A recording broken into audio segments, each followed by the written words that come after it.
Assalamualaikum warahmatullahi wabarakatuh. Halo teman-teman, perkenalkan kami dari kelompok 4 yang terdiri dari Erlina, Lailatul Usria, dan Lili Yuliana. Pada kesempatan ini, kami akan menjelaskan materi tentang asam amino, peptida, dan protein. Baik, mari kita mulai saja penjelasannya.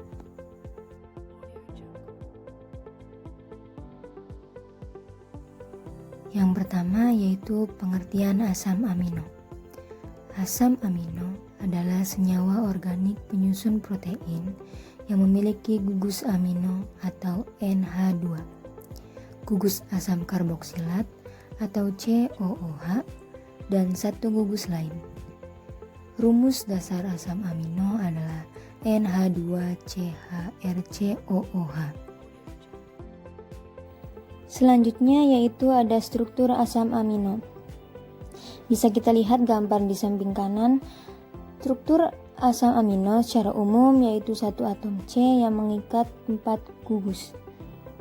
Yang pertama yaitu ada gugus amina atau NH2, gugus karboksil atau COOH, atom hidrogen atau H, dan satu gugus sisa yaitu R dari hasil residu, atau disebut juga gugus atau rantai samping yang membedakan satu asam amino dengan asam amino yang lainnya. Atom C pusat tersebut dinamai atom C alfa sesuai dengan penamaan senyawa bergugus karboksil, yaitu atom C yang berikatan langsung dengan gugus karboksil. Jenis asam amino berdasarkan segi pembentukannya atau fungsi biologisnya, asam amino terbagi menjadi dua, yaitu asam amino non-esensial dan asam amino esensial. Asam amino non-esensial adalah jenis asam amino yang bisa disintesis di dalam tubuh melalui proses transaminasi. Contoh nama dari asam amino non-esensial yaitu ada glisin, alanin, serin, dan lain sebagainya. Yang kedua yaitu asam amino esensial. Asam amino esensial adalah jenis asam amino yang tidak bisa disintesis di dalam tubuh dan hanya terdapat di dalam makanan saja. Contoh nama asam amino esensial yaitu valin, lisin, leusin, isoleusin, dan lain-lain. Karena jenis asam esensial hanya terdapat dalam makanan saja, kita perlu mengonsumsinya secara rutin dan dalam jumlah yang cukup agar kebutuhan akan nutrisi ini tercukupi. Berdasarkan rantai samping, 1. Asam amino dengan rantai samping nonpolar. 2. Asam amino dengan rantai samping pola tidak bermuatan dan sebagainya. Klasifikasi asam amino berdasarkan rantai samping bisa kita lihat juga di slide ini.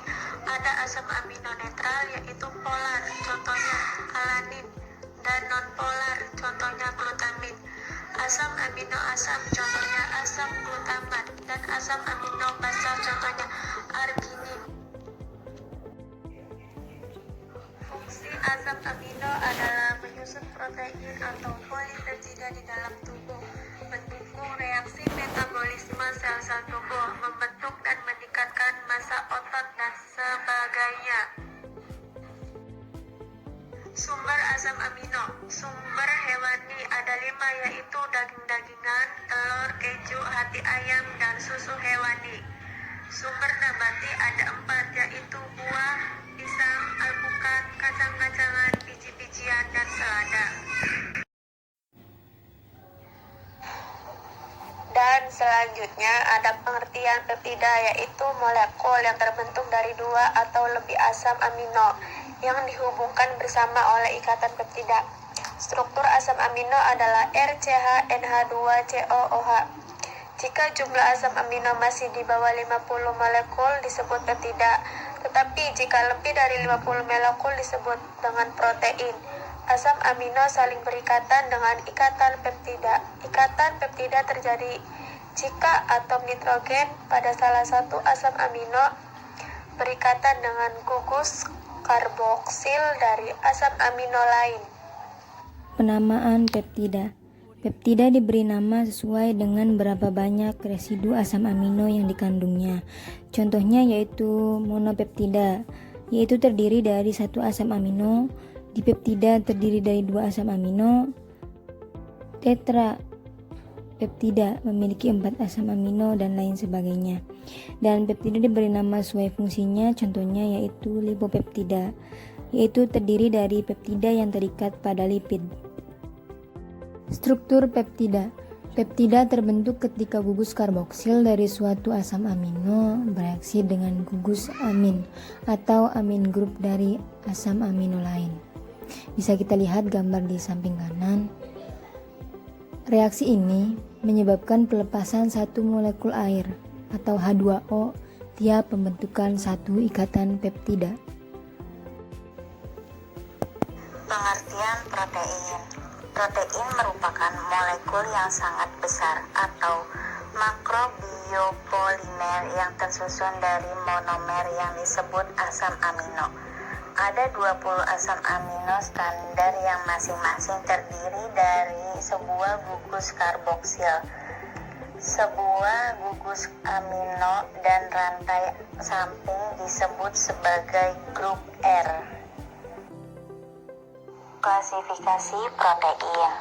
Klasifikasi protein terdiri dari berdasarkan bentuk, yaitu global protein dan fibrous protein, di mana global protein dapat berfungsi sebagai protein aktif, sedangkan fibrous protein berfungsi sebagai pembentuk struktur dan jaringan-jaringan otot.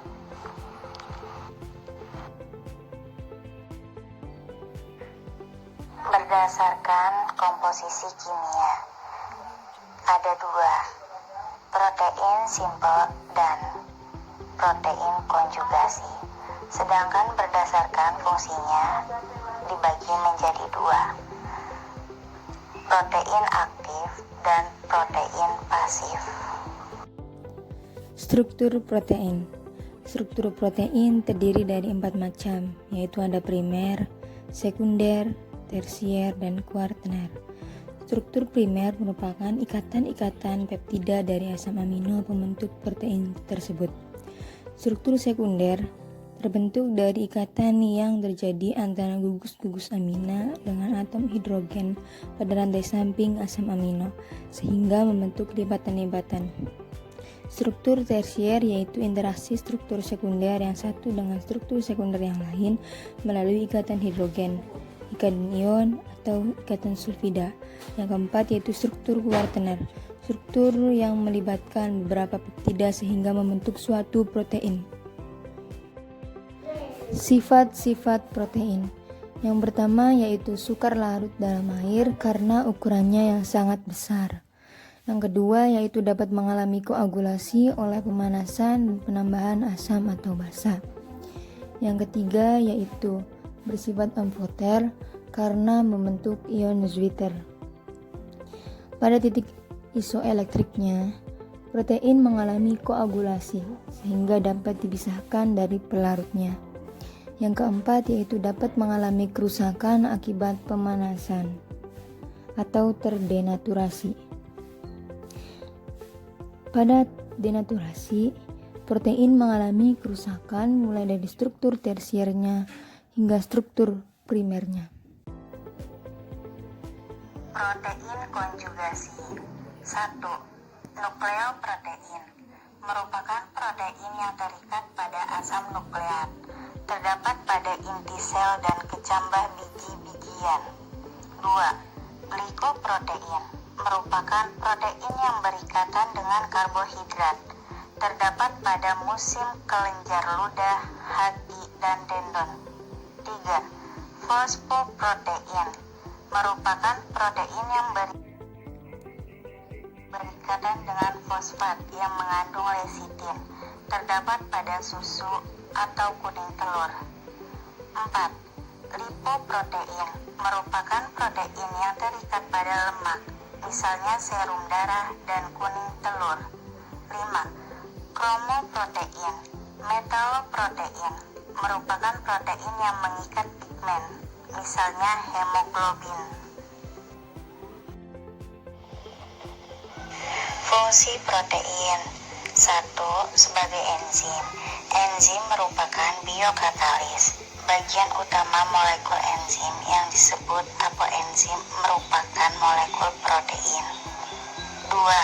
Alat angkut. Protein transport.